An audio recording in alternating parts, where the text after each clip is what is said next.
Assalamualaikum warahmatullahi wabarakatuh. Hamdan wa syukran lillah, amma ba'du. Kembali lagi bersama saya Dani GT, masih di Elgantis Sport. Kali ini saya hadir masih menjelaskan tentang video yang sebelumnya, yaitu tentang huruf hijaiyah. Bagi teman-teman yang ketinggalan, teman-teman bisa nonton video yang sebelum-sebelumnya. Nah, kali ini huruf yang akan dibahas adalah huruf ghin.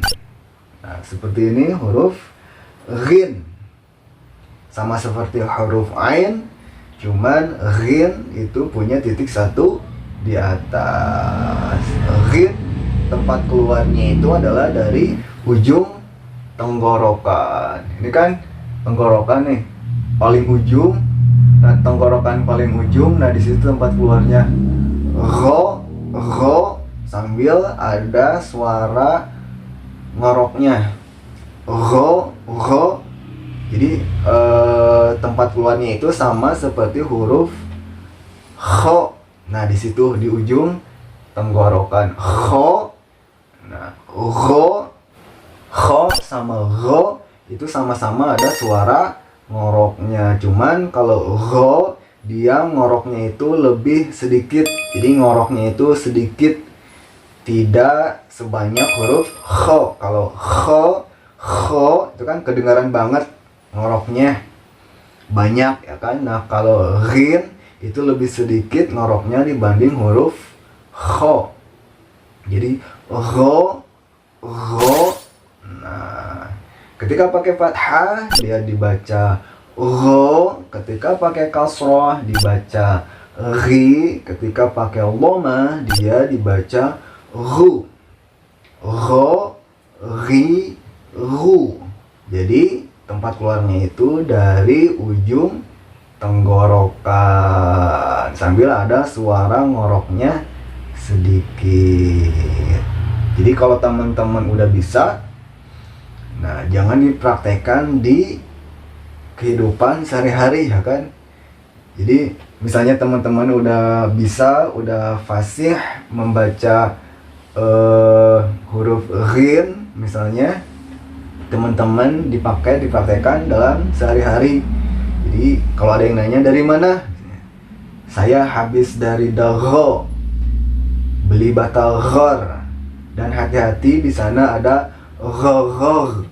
Nah, jadi bacaan itu cukup dipakai ketika membaca Al-Quran atau ketika teman-teman sedang berbicara bahasa Arab, baru bisa dipraktekkan. Kalau dipakai di kehidupan sehari-hari nantinya jadi aneh atau tidak pas ya kan. Nah, selanjutnya ada huruf fa. Nah, seperti ini kan fa. Fa itu tempat keluarnya dari sini, bibir yang di bawah nih, bagian dalamnya sama nempel ke ujung gigi seri yang di atas. Jadi ini nempel ke bibir bawah bagian dalam. Fa. Dan ada suara desisannya. Fa. Jadi ada suara itunya, ada suara desisannya. Fa. Jadi bukan pa, tapi fa. Sama seperti huruf F ya kan. Jadi bukan pa tapi fa. Ada suara desisannya. Ketika pakai fathah dia dibaca fa, ketika pakai kasroh dia dibaca fi, ketika pakai dhamma dia dibaca fu. Fa, fi, fu. Nah, jadi tempat keluarnya itu dari ujung gigi seri yang di atas nempel ke bibir yang di bawah bagian dalam. Fa sambil ada suara desisannya. Nah, lalu Selanjutnya ada huruf qaf. Sama seperti huruf fa, bentuknya cuman qaf dia punya titik 2 di atas. Qaf. Nah, qaf tempat keluarnya itu di pangkal lidah. Nah, ini kan lidah. Nah, lidah paling ujung banget. Ini namanya pangkal lidah. Jadi di sini, ini ujung lidah yang ini. Nah, di lidah yang paling dalam banget. Nah, di sini ini namanya pangkal lidah. Jadi bagian lidah paling dalam, nah itu namanya pangkal lidah. Nah, tempat keluarnya dari situ qaf. Nah, jadi dari pangkal lidah sambil nempel sedikit ke lak-lakan. Jadi di pangkal lidah itu di atasnya kayak ada daging yang bulat. Nah, itu namanya lak-lakan. Jadi pangkal lidah nempel sedikit ke lak-lakan. Po, dan ada suara ceplokannya. Po. Nah, jadi bukan po, tapi po.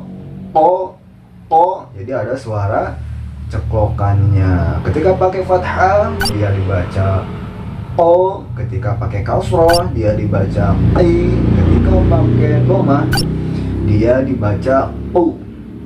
O, i, u.